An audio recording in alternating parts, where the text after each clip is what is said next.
Bonsoir mesdames, bonsoir messieurs et bonsoir à toute la planète d'ailleurs, puisqu'il s'agit de la planète. On va faire grand puisqu'on est écouté partout. Merci beaucoup de votre fidélité dans Psychose, notre émission où on parle des faits d'esprit, que ce soit de l'amour, du sexe, de la consommation, de la façon dont on se conçoit en tant que personne, et puis aussi tout simplement de nous. Et c'est ce soir, c'est ce qu'on va faire. Ça va être un sujet qui va nous amener à nous retourner vers nous. Est-ce qu'on peut différencier le désir du besoin ou de l'envie? Parce qu'en fait, souvent, on se rend compte qu'on dit, tiens, on va au supermarché. C'est un fait concret que je vous donne pour nourrir cela. C'est pas seulement dans la sexualité, mais dans la consommation. Nous allons parce que nous avons besoin d'un détergent. Et dans le caddie, après, quand on arrive à la caisse, on a détergent, cassoulet, gâteau, etc. Alors, qu'est-ce qui s'est passé dans notre esprit entre-temps, au moment où on a eu ce besoin du détergent, et puis tous ces désirs et toutes ces envies qui se sont déclinés. Alors, pour nous en parler, nous avons souhaité être éclairés par une personne dont c'est le métier, Marilyn Patol. Marie, bonsoir. Bonsoir Fred. Ravi de vous avoir avec nous ce soir. Je rappelle que vous étiez déjà venue. Vous êtes psychologue clinicienne, vous exercez en libéral dans la banlieue de Fort-de-France et depuis de très nombreuses années. Et vous avez accepté d'essayer de nous éclairer entre ce qui est véritablement le désir, de ce qui est le besoin, et puis de ce qui est l'envie. Comment on peut comment on peut se retrouver là-dedans et j'en ai aussi pour preuve de mes patients qui, confrontés à des difficultés de sexualité, se demandaient est-ce qu'il désirait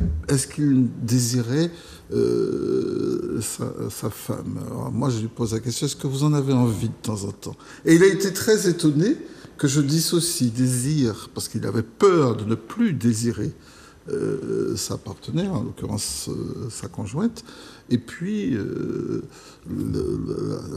la venue de besoin ou de tout simplement d'envie. Donc c'est des choses qui peuvent rassurer les gens, de savoir où ils s'en sont, et on a besoin de votre éclairage, parce que votre métier, qui est aussi le mien, mais en tout cas c'est vous qui en parlerez, notre métier est un métier où c'est question de l'âme. Vous me disiez tout à l'heure que nous pensons les blessures de l'âme. J'ai trouvé ça très beau. Alors, Marilyn, est-ce que vous pouvez nous dire que c'est quoi un psychologue? À quoi peut-il servir au niveau de son utilité sociale? Et surtout parce que beaucoup de personnes confondent encore les professions connexes et singulièrement le psychiatre. Le psychiatre est avant tout un médecin. Il ne faut pas l'oublier, il a fait des études de médecine et une spécialité en psychiatrie. Le psychologue, c'est une profession de l'ordre de l'écoute, même si nous avons des domaines qui peuvent parfois se mélanger, s'interférer, nous travaillons en collaboration. Mais j'ai envie de vous dire que de mon expérience, le psychologue, c'est surtout quelqu'un qui va aider, qui va tenter d'aider l'autre, l'accompagner pour voir comment on peut s'accommoder de sa propre histoire, de ses propres secrets, de la vérité qui l'anime, du savoir qui le fonde. Et c'est cet accompagnement-là, dans cet entre-deux de la parole, qui va se dégager quelque chose. Nous ne sommes pas là pour donner des recettes, des solutions. Il y a beaucoup de choses comme cela. Et les gens disent souvent, moi je ne vais pas voir le psychologue parce que bon, il peut qu'il fait, eh ben moi j'entends ça. Puis deuxièmement, moi je peux régler mes problèmes. Il est encore plus fou que moi. Voilà, il est encore plus fou que moi, ça se dit très souvent. Et de sur quoi je peux régler mes affaires et puis Dieu va m'aider, quoi. Donc, on a des concurrents quand même entre les égaux et le reste. C'est très bien. Chacun a son système de fondation qui le porte, qui lui apporte, voilà. Et puis à un moment donné, peut-être qu'il a besoin de cette parole tierce, d'un espace tiers, où effectivement il y a une co-création qui s'installe à ce moment-là, et quelque chose qui peut jaillir d'une parole. On a tous besoin, à un moment donné, on ne va pas forcément se confier à un ami, à sa femme, à son conjoint ou à son collègue. Donc, on a besoin d'un espace neutre, totalement neutre, et surtout avec une absence de jugement. Et alors, quelles sont les indications? Parce que les téléspectatrices et téléspectateurs qui nous écoutent ont besoin de savoir quelles sont les indications qui peuvent m'amener à consulter un psychologue. Ils savent peut-être quels sont les motifs de consultation d'un avocat, du notaire, mais du psy. À quel moment on franchit cette porte? Et pourquoi surtout? Qu'est-ce qui peut nous amener? Bien évidemment, en dehors des injonctions thérapeutiques qu'on connaît dans le cadre judiciaire. C'est peut-être qu'à un moment donné, quelque chose étouffe. Quelque chose s'étouffe, quelque chose ne se dit plus, qu'on n'a plus l'espace pour le dire, qu'on n'arrive plus à être le sujet de sa propre histoire. Quand on se sent dépossédé d'une parole, donc on vient pour tenter de la retrouver. Et très souvent, il y en a qui arrivent au départ, vous le savez bien, qui disent « je ne sais pas quoi vous dire ». C'est merveilleux. Parce que de partir justement de ça, de ce je ne sais pas, pour arriver à faire en sorte que quelque chose puisse se dire. Mais alors, les gens qui consultent sont parfois, ils viennent avec un sentiment de culpabilité parce qu'ils se disent si je franchis la porte de ce cabinet, c'est qu'il se passe quelque chose dans ma tête, je ne maîtrise plus rien, je suis presque fou. Oui, ça arrive dans des cas vraiment graves où j'ai envie de dire que la fatigue de l'être est à un point qu'il y a une usure comme ça, il n'y a plus de bord, il y a quelque chose qui ne tient plus. Mais nous avons aussi beaucoup de gens qui viennent simplement au départ avec une question qui paraît simple. Et justement, pour revenir, pour bondir sur le désir, Fred, tout le travail thérapeutique sera de décrypter le désir inconscient qui se cache derrière cette parole en apparence. Alors, on va pas entrer d'emblée dans le sujet parce que je rappelle aux téléspectateurs qu'il s'agit d'une émission interactive et que eux aussi, et eux surtout d'ailleurs, eux surtout doivent nous donner leur point de vue et ce qu'ils pensent, à l'instar de l'exemple que j'ai pris, des deux exemples dans la sexualité, mais aussi dans la vie quotidienne. Est-ce que nous sommes dans une société qui fait une préférence au désir, au besoin, plutôt qu'à l'envie? Enfin, est-ce qu'ils ont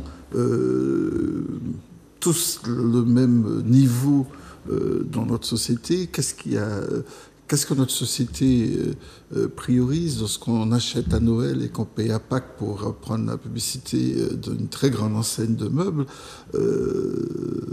On achète à Noël, on paye à Pâques. Donc, on ne diffère pas le désir. Il ne faut surtout pas le différer. Il faut qu'il soit instantané. Si tant est que c'est ça le désir, voilà. Quelque part. Alors, quand je suis dans cette... merci de poser la question comme ça. Quand je suis dans ce magasin, je ne vais pas citer son nom, où il y a plein de meubles, et puis que j'en vois d'autres, mais je suis venu acheter un lit, finalement.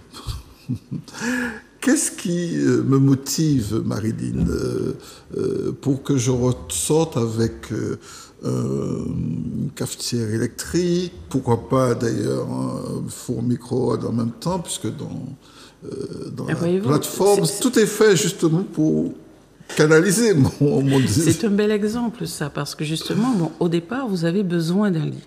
Le besoin correspond à quelque chose de vital, c'est un élan, c'est concret, c'est objectivable, et c'est surtout la capacité de l'avoir tout de suite. Le désir introduit une temporalité. Le désir, c'est pas tout de suite. Vous n'avez pas besoin d'autre chose, vous avez juste besoin du lit. Et le problème, c'est que nous avons, le monde d'aujourd'hui, le monde moderne, crée en nous des espèces de néo-besoins, et on aplatit le désir sur le besoin. Comme si le désir était la satisfaction de nos besoins. C'est pas ça le désir. Là, donc, déjà des périmètres que vous définissez, c'est que le désir n'est pas comme vous dites, la satisfaction du besoin. Parce que nous avons tellement de besoins qui sont créés dans notre société aujourd'hui, où nous avons une espèce d'accélération, nous sommes dans une logique de la quantité. Donc, vous allez dans le magasin, vous avez besoin du lit, mais très rapidement, les médias, on vous confronte, on vous envoie des messages subliminaux, vous réalisez que vous êtes en train de vous créer d'autres besoins. Mais derrière cette accumulation de besoins, qu'est-ce qui se dit? Quel est le vrai désir? Le désir, en fait, nous renvoie à un manque, à notre incomplétude. Et c'est comme si on vient vous dire, le lit, plus la cafetière, plus le frigo, plus le canapé, ça va remplir ce vide-là, ça va vous compléter, ça va vous donner l'illusion d'être complet, d'être total. Donc le désir, pour vous, renvoie à une question de manque. C'est-à-dire qu'il contient le manque, il formalise, il représente. J'essaie de faire simple parce qu'ils vont se dire « Oh là là, ce débat entre deux psys, nous n'allons certainement pas nous en sortir. » On va faire simple pour que vous soyez, vous, téléspectateurs et téléspectatrices, avec nous dans ce débat. Vous pensez qu'au départ, pour qu'il y ait désir, il faut qu'il y ait un manque. Le manque est constitutif de l'humain. Nous sommes tous manquants. Notre inconscient est troué de manque. Nous sommes tous manquants de quelque chose et nous passons notre vie à tenter de remplir ce manque. D'ailleurs, c'est pas Jean-Jacques Rousseau qui disait que malheur à celui qui n'a plus de désir dans sa vie. Dans ce cas, il va perdre ce qu'il possède. Le désir est ce qui nous tend vers toujours un projet, nous projeter. Ben, j'ai le désir de ça. Quand on dit aux enfants plus tard, qu'est-ce que tu vas? Ben, je désire devenir ça, je désire. Mais très souvent maintenant, nous confondons désir et besoin. J'ai besoin de... Le besoin, c'est une satisfaction immédiate. Le désir, c'est une projection sur le futur. Je tends à quelque chose qui me manque. Mais encore faut-il définir ce manque. Parce que finalement, quand vous allez acheter le meuble, le frigo, le canapé, qu'est-ce qui vous manque réellement derrière? Quel est ce vide que vous tentez de remplir avec l'accumulation d'objets? Je risque de repartir avec mes mêmes désirs inachevés, puisque j'ai acheté plein de choses, mais tout compte fait, vous êtes en train de me dire que, Fred, tu as acheté tout ce que tu voulais, mais ton désir est encore incomplet, c'est ça? Mais il faut que le désir soit incomplet. Ça nous permet de rester toujours des êtres désirants, des êtres qui rêvent. Ouais. Il faut que le désir soit incomplet. Si il y a tous les désirs sont comblés, je suis un peu inquiète pour la psyché. Mais on va revenir quand même sur notre société, surtout sur nos enfants. Vous faisiez allusion tout à l'heure à nos enfants, donc forcément à l'éducation. Hein, donc, et même l'éducation très précoce, hein, parce que 2-3 ans, il faut déjà être très vigilant sur ce que les enfants entendent, ce qu'ils reproduisent, etc. Et en quoi l'éducation peut-elle nous aider à faire la part des choses entre désir, besoin, envie? Parce que envie, ne l'oublions pas aussi. Hein, l'envie, parfois, tiens, j'ai envie de manger un gâteau, oui, coco. Mais voilà, l'envie est de l'ordre de la pulsion, quelque chose d'immédiat, une satisfaction immédiate. Ça se rapproche un petit peu plus du besoin. Il faut que tout de suite, j'ai une satisfaction immédiate à ce besoin. Le désir, c'est autre chose. Et peut-être que justement, dans l'éducation, nous apprenons de plus en plus à nos enfants à exprimer leurs besoins, mais pas leurs désirs. C'est ça. Parce que nous leur donnons tellement de satisfaction immédiate à leurs besoins. On crée de plus en plus des espèces de besoins et tout cela, ce sont des espèces de procédés calmants, parfois auto-calmants, où on donne aux enfants l'idée que l'objet qu'on leur donne peut combler l'enfant. À l'adolescence, quel parent ne se bat pas avec son ado pour le téléphone? Qu'il l'a lui-même donné. Hein, quel parce que ado les ne enfants demande pas à ses parents dès le CM1, CM2 ou 6e le téléphone, cet objet qui va cet objet est remplir le donné manque. en conscience Cet par les objet parents. hédoniste qui va remplir tous les manques. Donc, et en fait, plus on a, plus on manque. Parce qu'il ne s'agit pas de ça au départ. Et regardez bien que ce n'est pas parce qu'on a la réalisation de tous nos besoins qu'on a réalisé sa vie.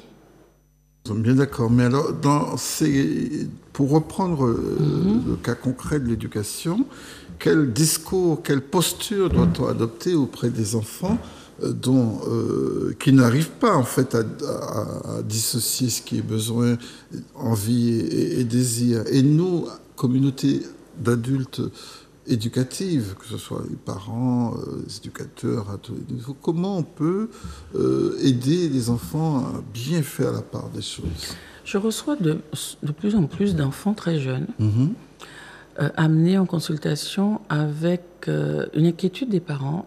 Ces enfants refusent le non, ils ne supportent pas le non, ils piquent des crises de nerfs dans une décharge motrice, une décharge d'impulsivité, simplement parce que ils veulent tel objet, et c'est la crise. Autrefois, comment ça fonctionnait? Dites-moi, nous avons à peu près le même âge, c'est ça? Je crois. Comment ça fonctionnait? Il y avait un nom qui venait suturer, j'ai envie de dire, la décharge motrice, qui venait cadrer l'espace, qui apportait un contenant. Maintenant, ce nom-là, soit nos enfants ne l'entendent plus, soit nous n'arrivons plus à le dire, soit nous avons peur de le dire, nous avons peur de les blesser. Or, il faut un nom, et l'actualité de nos jours nous montre bien comment, si le nom n'est pas entendu à un moment donné, ça rebondit à l'adolescence dans des espèces d'êtres, justement, où il y a des pulsions sauvages, des besoins sauvages, voilà, qui partent dans tous les sens, des passages à l'acte qui viennent autant signifier dans le réel qu'une difficulté, une incapacité à entendre la frustration, à entendre la castration. Parce que, et donc, ce sont des espèces de moi-plaisir où tout doit être donné, c'est une dévoration permanente. Donc, ce nom-là structurant doit émaner très tôt. Il ne s'agit pas de dire non à tout bout de champ, il faut expliquer, mais à un moment donné, vous avez beau expliquer, l'enfant continue. Et des parents se perdent dans mille et une explications. Il en faut des explications. Mais à un moment donné, il faut peut-être un non, en disant non, c'est pas possible, on t'a expliqué pourquoi. Et s'y tenir. Mais les parents ont besoin d'être soutenus face à ça, parce que vous en parlez de façon très claire et très fluide, et je vous en remercie, mais face à une société qui dit consommer, il faut consommer, comment les parents peuvent résister et dire non, tu n'auras pas ça, tu n'auras pas ce portable, et certainement pas cette marque parce que c'est trop cher.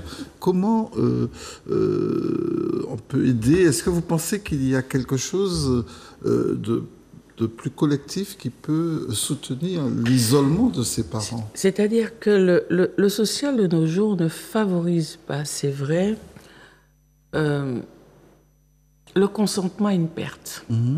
Nous ne supportons plus la perte, nous ne supportons plus la blessure. Nous sommes dans un monde avec une espèce parfois d'illusion d'omnipotence, de toute puissance, nous ne supportons plus la perte. Or, il faut apprendre aux enfants à supporter la perte, qu'on appelle tout simplement, oui, la castration. Sinon, il y a une intolérance à la frustration. Et il y a une énergie qui part, le moi déborde, il n'y a plus de contenant possible. Donc, très tôt, il faut que l'enfant puisse expérimenter la frustration, même s'il pique une crise de colère. On va le calmer, on va le bercer, on va lui expliquer, mais il faudra lui dire ce non structurant. Alors j'ai l'exemple quand même d'enfants qui piquent des crises de colère dans les supermarchés, avec le regard, vous comprenez bien, des approbateurs du public, et la honte pour le pauvre parent. Et la honte pour le pauvre parent dans cette impuissance. Et là, on voit bien que ce non dont vous parlez, qui pourrait être structurant pour leur éducation, pour qu'ils apprennent à être exposés à la frustration, ben ce non, il n'est pas facile à être intégré par l'enfant. Oui, parce que l'enfant au départ, tout petit, il est dans une illusion de toute puissance, l'enfant. Il est dans une omnipotence, le bébé. Je suis maman, puis après je réalise que non, finalement maman et moi on est séparés, puis ensuite, oh là là, mais je la perds. Donc il faut accepter la première perte. Et on éduque l'enfant, accepter la première perte, c'est par exemple faire en sorte que l'enfant puisse dormir à un moment donné dans son lit, dans sa chambre, pas dans le lit des parents tout le temps. C'est très compliqué à faire. Pas seulement tout le temps. Il faut à un moment que l'enfant aille dans sa chambre, ou en tout cas avec les frères, dans un espace autre que celui de papa et maman. Parce qu'il faut bien comprendre que c'est ce renoncement à cet objet d'amour, l'objet d'amour premier, bien sûr que c'est le corps de la mère, toujours. Donc de façon illusoire, je vais chercher à toujours l'avoir, ce corps de la mère, à travers l'objet. Et il faut à un moment donné y renoncer. Il faut grandir. Entendre le non, c'est aussi d'une certaine façon grandir.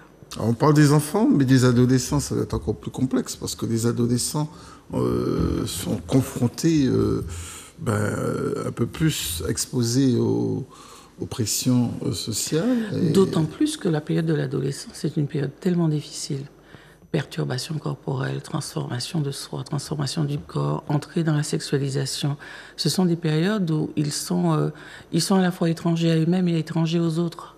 Ils se cherchent. Donc oui, effectivement, la tentation est grande de s'agripper à des objets qui les restaurent momentanément, qui leur donnent ce sentiment d'absence de perte, de non-perte, et qui aident aux transitions. Alors, il faut composer, parce qu'on sait très bien les crises que peuvent faire les parents. Je pense au téléphone parce que ce sont des exemples qu'on a tous les jours. Les crises autour du téléphone, des questions que les parents posent. À quel âge doit-on donner le téléphone? Qu'est-ce qu'on fait quand il pique une crise? Les enfants aussi ont leur système de prise d'otage des parents.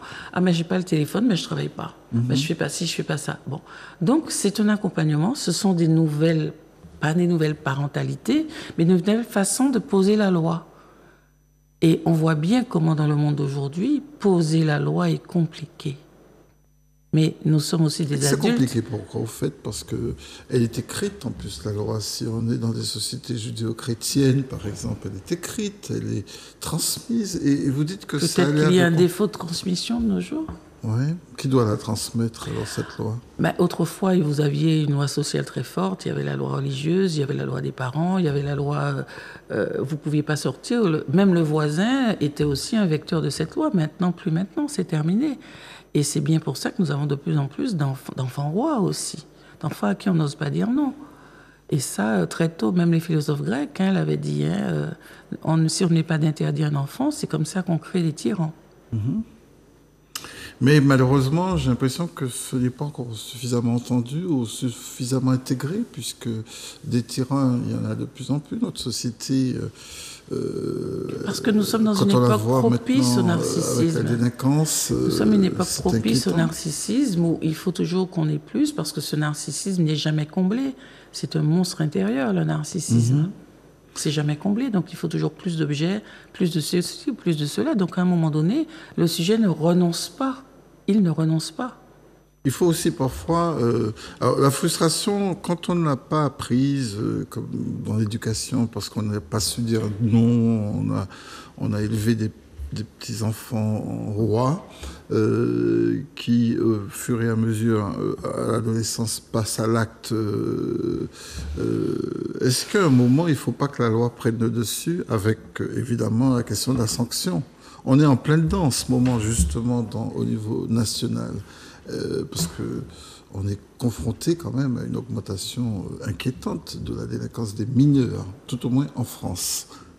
Je ne sais pas quels sont les chiffres en Guadeloupe et en Martinique, mais en tout cas, pour ce que je vois en France, ça relève vraiment d'inquiétude.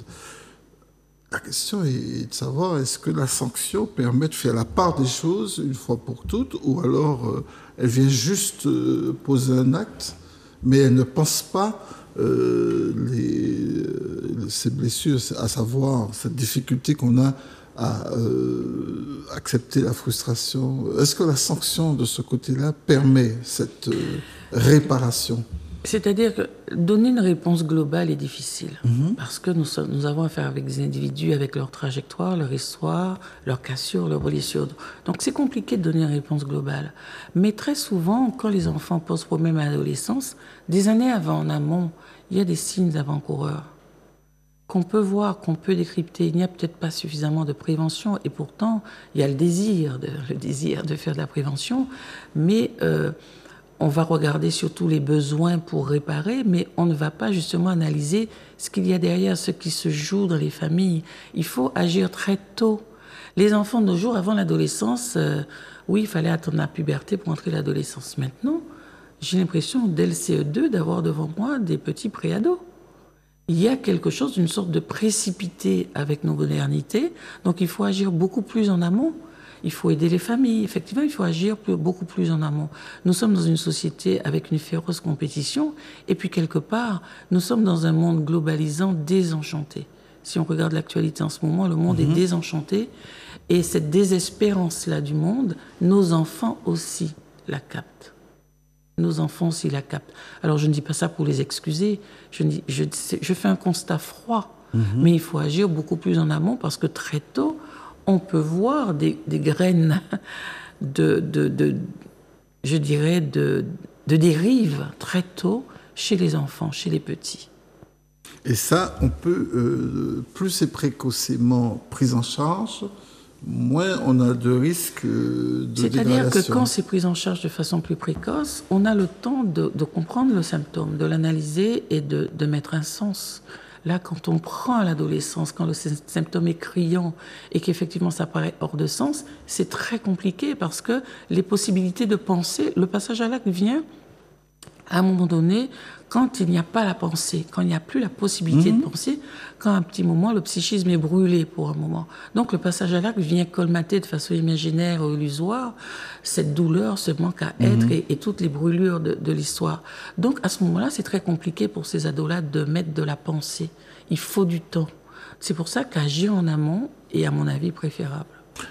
Mettre de la pensée, j'ai aussi pensé à l'époque que, c'est peut-être illusoire d'ailleurs, qu'il faut aussi remplir de l'esprit des enfants d'imaginaire. Autrement dit, les confronter très tôt à l'imaginaire, avec l'art,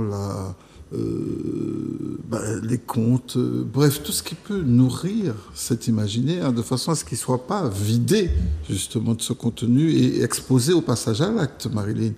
Est-ce que vous n'avez pas l'impression que notre éducation, notre société donne plus sens à TikTok et tutti quanti qu'à, par exemple,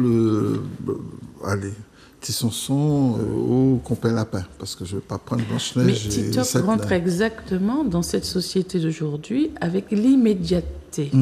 Immédiatement, avec une simple vue, je suis connu universellement, j'existe. Parce que ce sentiment d'exister, c'est la grande énigme de l'humain. Nous avons tous besoin d'exister. Donc TikTok nous offre cette caisse de résonance où on peut être vu dans le monde entier. Donc un simple individu lambda, une simple personne qui fait 3 cercles sur un papier devient vue. Tandis que ce que vous donnez, Fred, demande une temporalité. Le rapport au temps est important dans le désir. Les gens le désir demande du temps, temps. c'est ça? Les parents n'ont plus de temps?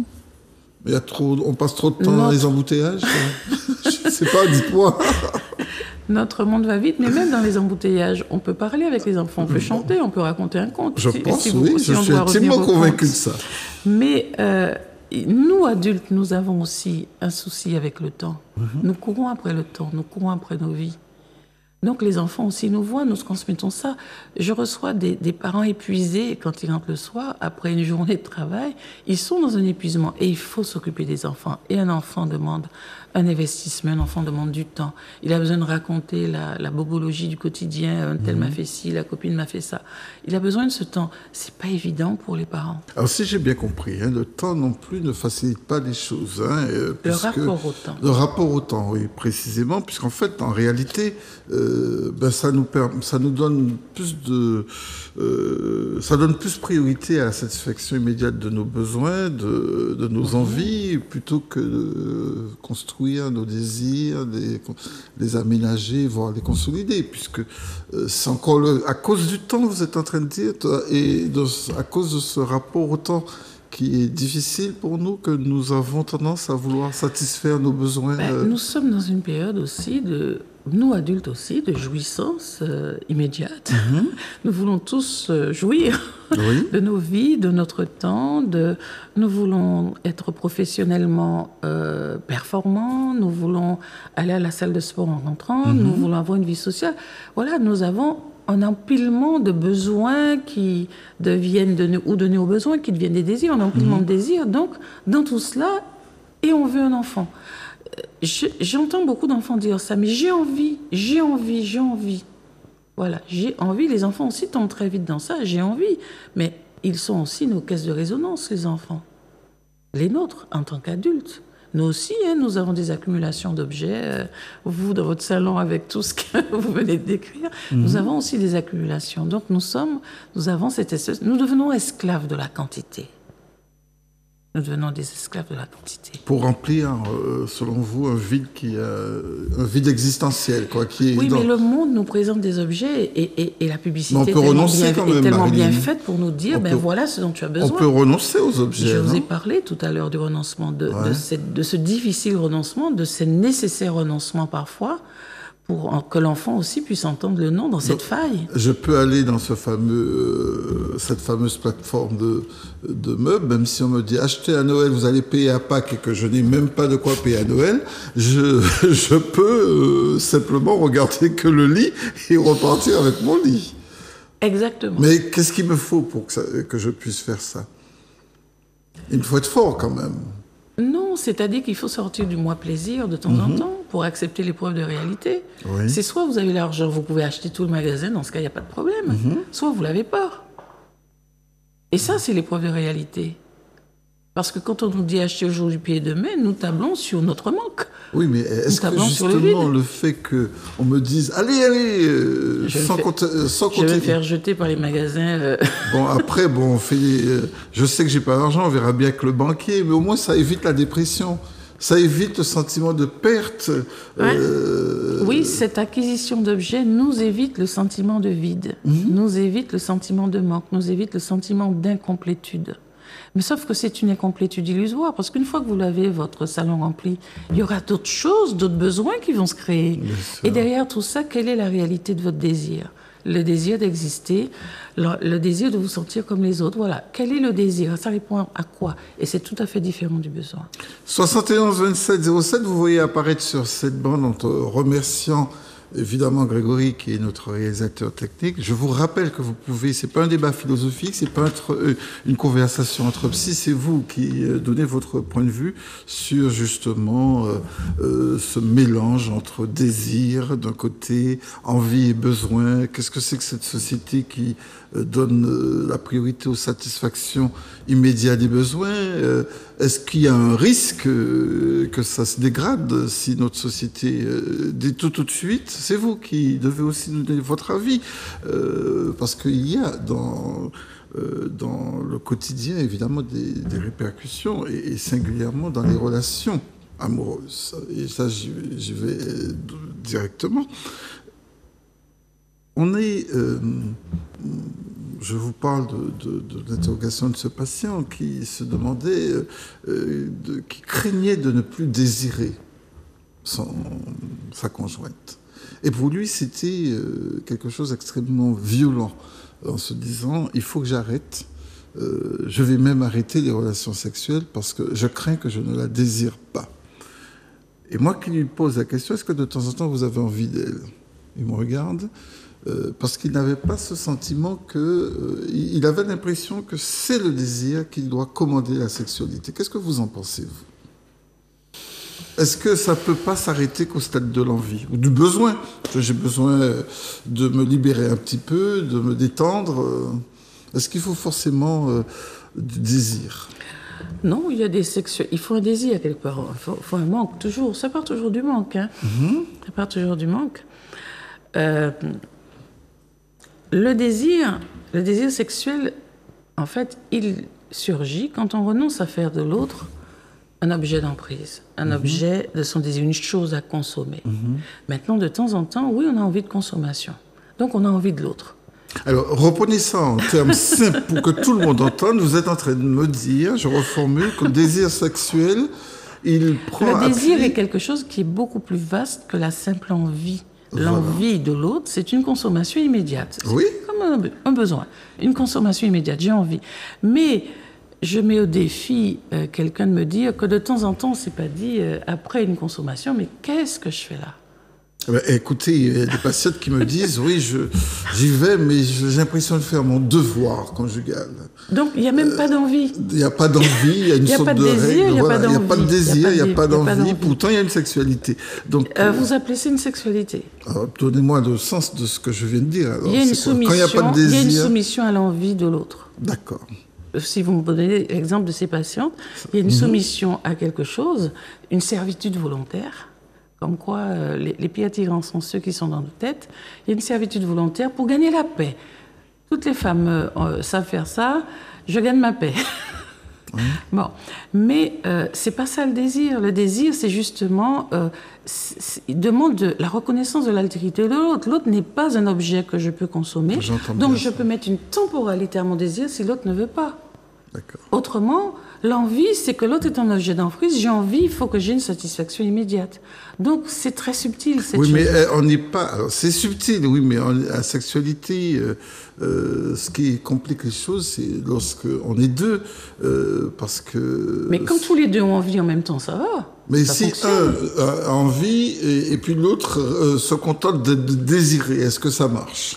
Mais non, mais le désir, dans le désir sexuel, forcément, à un moment donné, il y a l'envie d'aller dans le corps de l'autre. Mais l'autre n'est pas seulement un simple objet de consommation. Parce que Le problème de la sexualité, c'est après. Qu'est-ce qu'on va pouvoir se dire? Ouais. Mais il semblerait que souvent les mecs qui dorment. Non, mais en dehors de ça, c'est que parfois on n'a plus envie d'être là. Simplement, on a envie de fuir. Une fois passé l'illusion de cette envie, on se dit mais qu'est-ce que je suis là? J'ai envie de partir. Donc voilà. Donc c'est une vaste illusion aussi. En même temps, une illusion nécessaire. J'ai envie de dire parce que la sexualité, on en a besoin. C'est quelque chose de bien quand c'est partagé. Donc, mais maintenant. L'envie, c'est je consomme. J'ai envie de quelque chose, c'est un besoin, c'est une pulsion, tout ce qu'on veut, c'est irrépressible. Une envie, je consomme. Alors, le désir, c'est beaucoup plus prolongé, c'est une autre temporalité. Et alors, d'accord, donc, mais on a le sentiment quand même que de plus en plus on est dans je consomme. En plus avec les films porno et la pornographie. C'est comme les objets, nous devenons les objets les uns des autres, nous devenons les objets. Et c'est peut-être pour ça aussi qu'il y a tant de difficultés dans les couples parfois. C'est certainement pour ça. Mais parce qu'on n'entend pas l'autre dans ce qu'il est, dans ce qu'il veut, dans son altérité. Alors si l'autre est un objet de jouissance. D'accord. Et alors que vous êtes en train de dire que ça ne peut pas être que ça. C'est pas que ça la sexualité.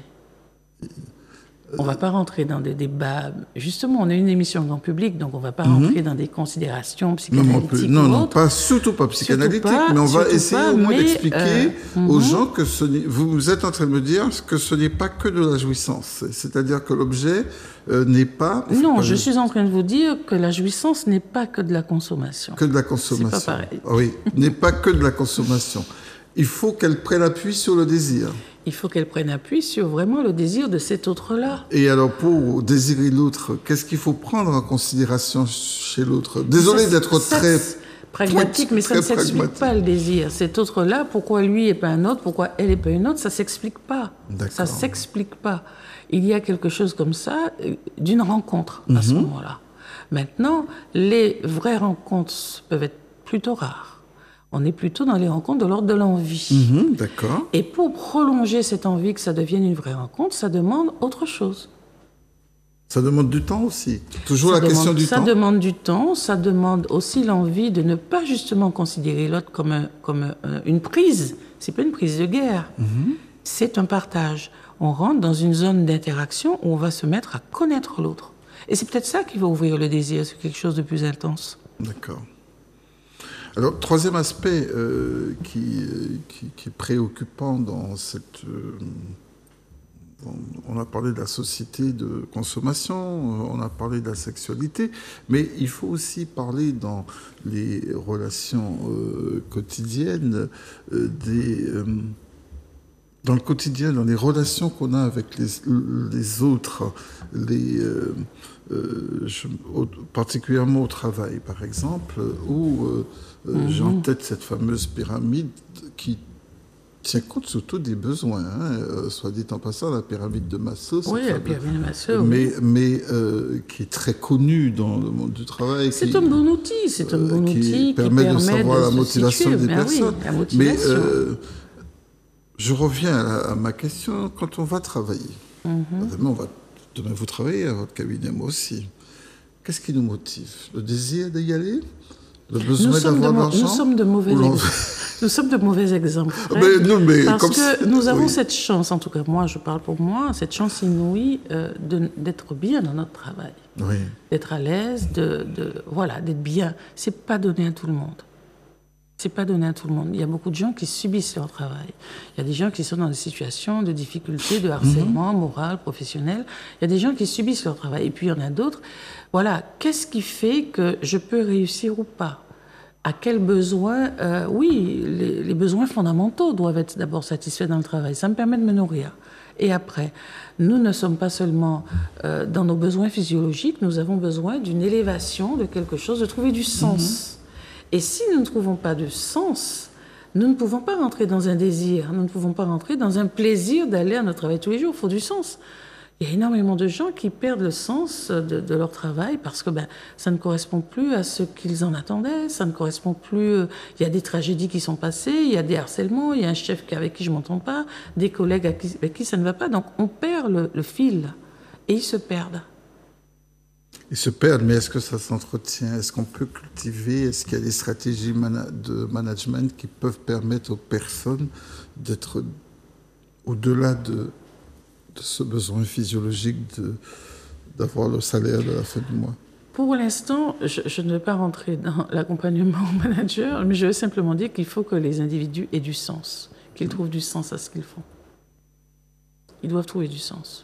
Mais comment? Parce que vous dites qu'il faut, c'est bien beau tout ça, mais lorsque, par exemple, ces salariés arrivent et sentent qu'ils ne sont pas simplement considérés, qu'ils ont le sentiment que ce qui compte, c'est ce qu'ils produisent, mais pas ce qu'ils sont, qu'ils ont aussi en plus la pression des collègues, parce que ça peut être un lieu de compétition, le travail.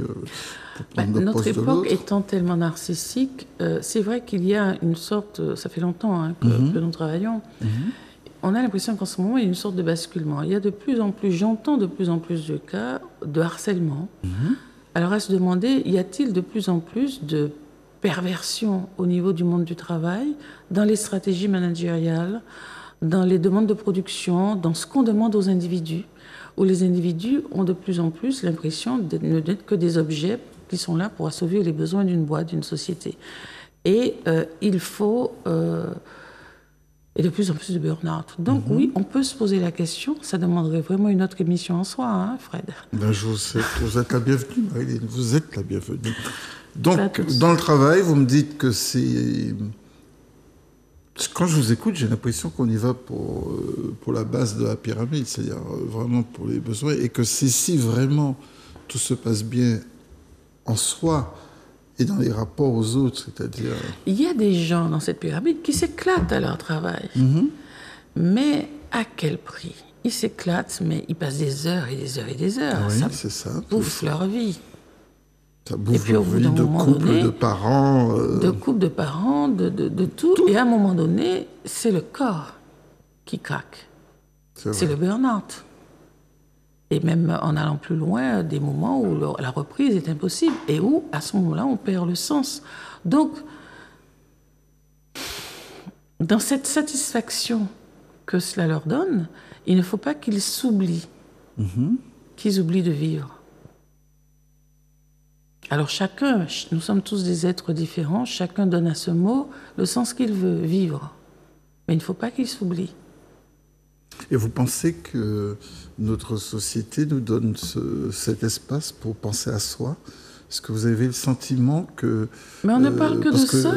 On ne parle que de ça, mais quand on fait des évaluations cliniques de nos patients, on voit bien qu'il y a souvent des problèmes dans l'estime de soi. Et c'est à ce moment-là que nous retombons également sur ce distinguo entre désir et besoin, parce que nous sommes une société en même temps extrêmement narcissique, de développement personnel, où nous voulons tous nous développer, etc.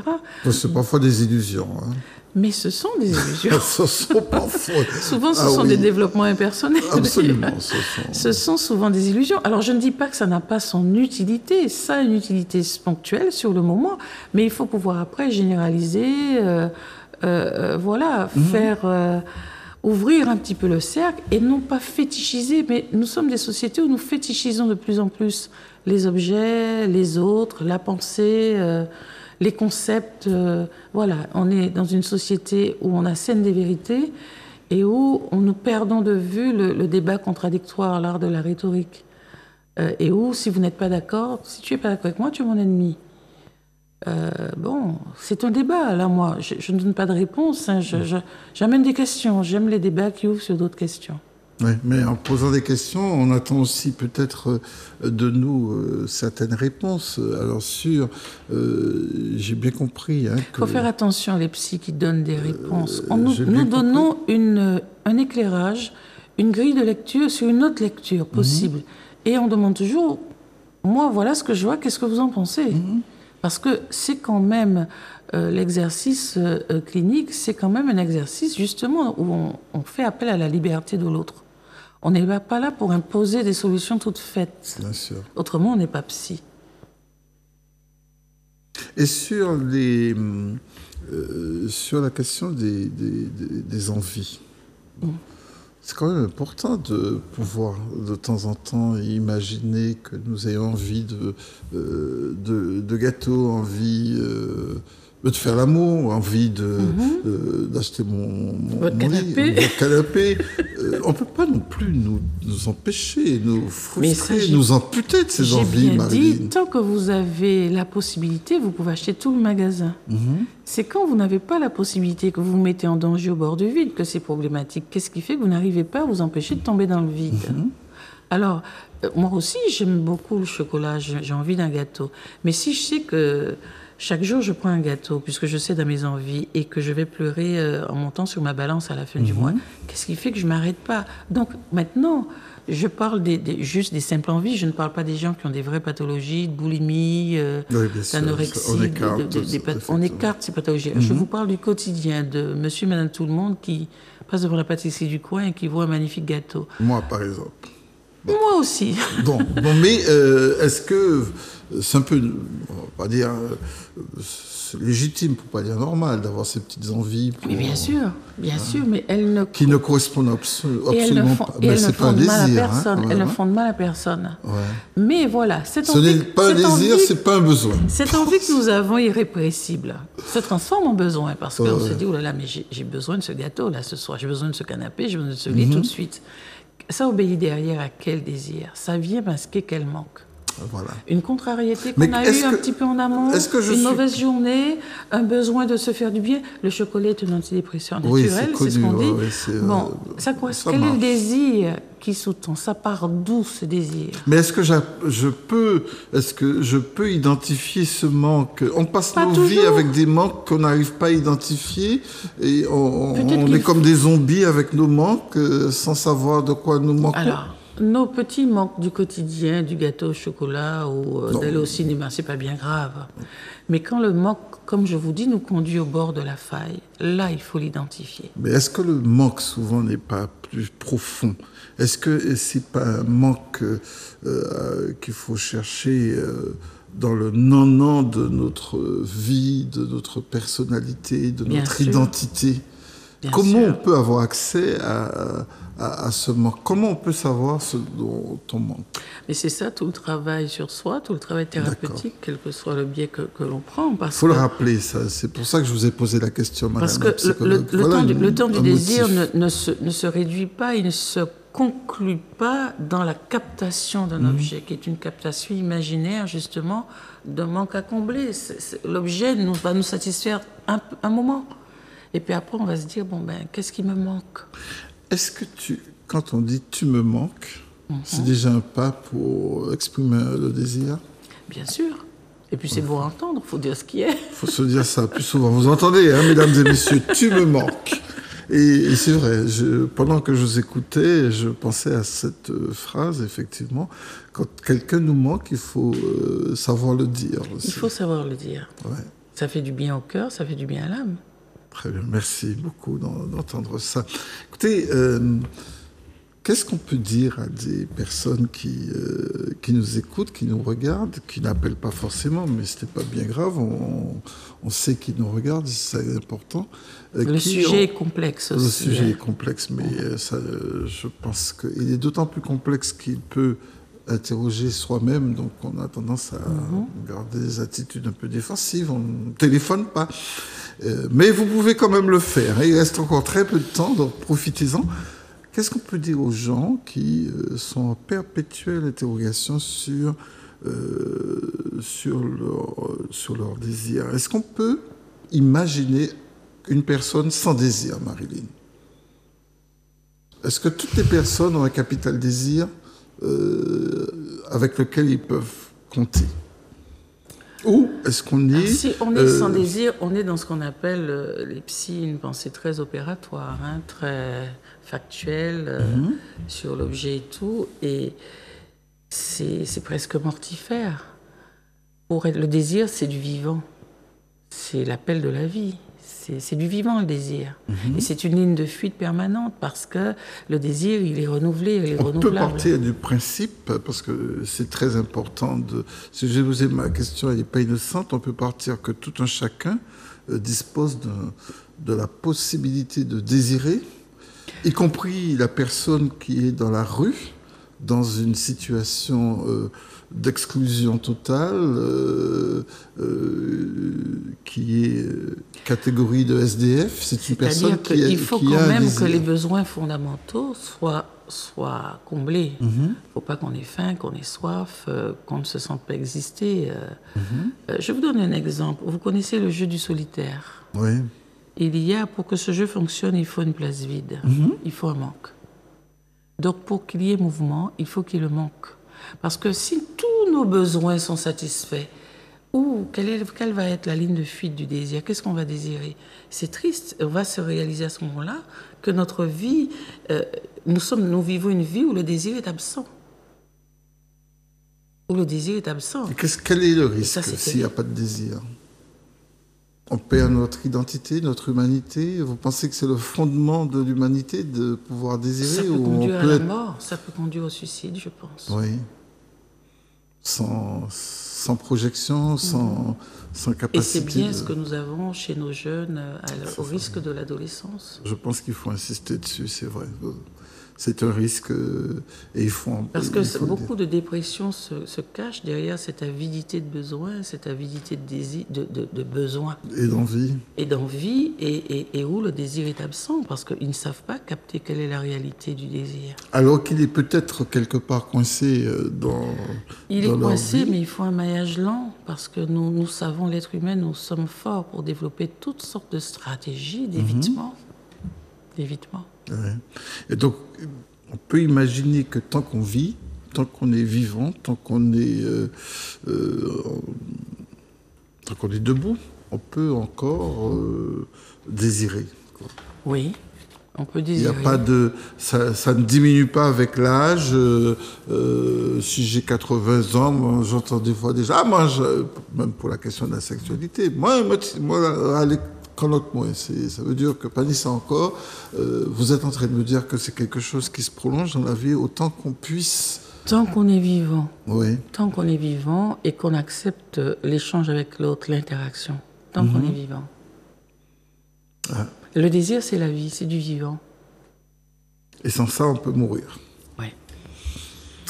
Marilyn, écoutez, je crois que vous avez fait le tour de la question. Hein, ça n'a pas été... Le tour, non. J'ai ouvert d'autres questions. J'aime bien ouvrir les questions. Non, mais qu'est-ce que vous retenez alors, parce qu'il y avait une question quand même qui fondait l'émission, puisque je vous disais, on va pas tarder à terminer ce petit dialogue, ce petit espace entre vous et nous.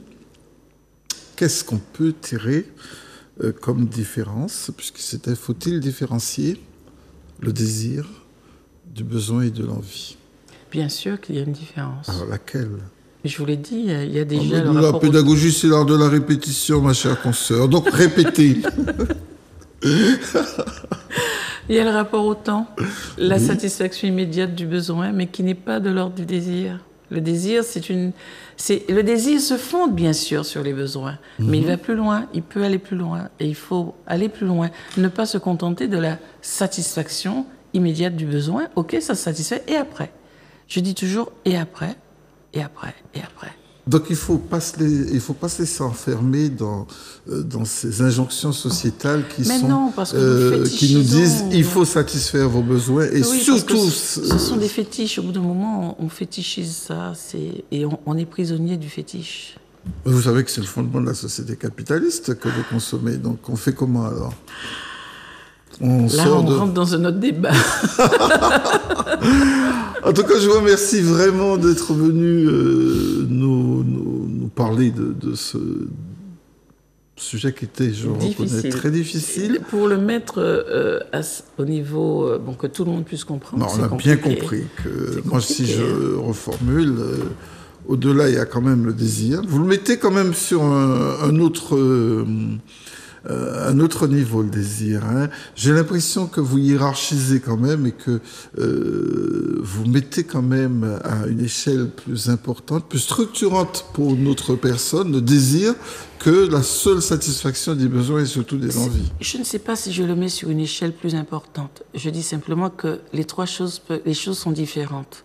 Tout est important, mais le tout, c'est de ne pas se laisser enfermer dans une recherche illusoire d'objets qui nous enferment, et en fait qui ne comblent pas notre désir. Et surtout, il faut entendre que le désir est quelque chose qui est amené par essence à ne jamais totalement comblé, et heureusement.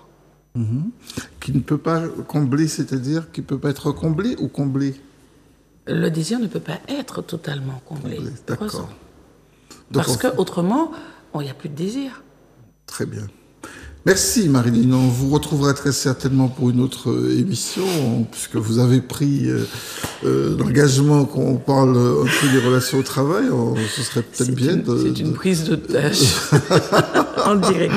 En tout cas, on remercie bien sûr Grégory d'avoir été notre réalisateur.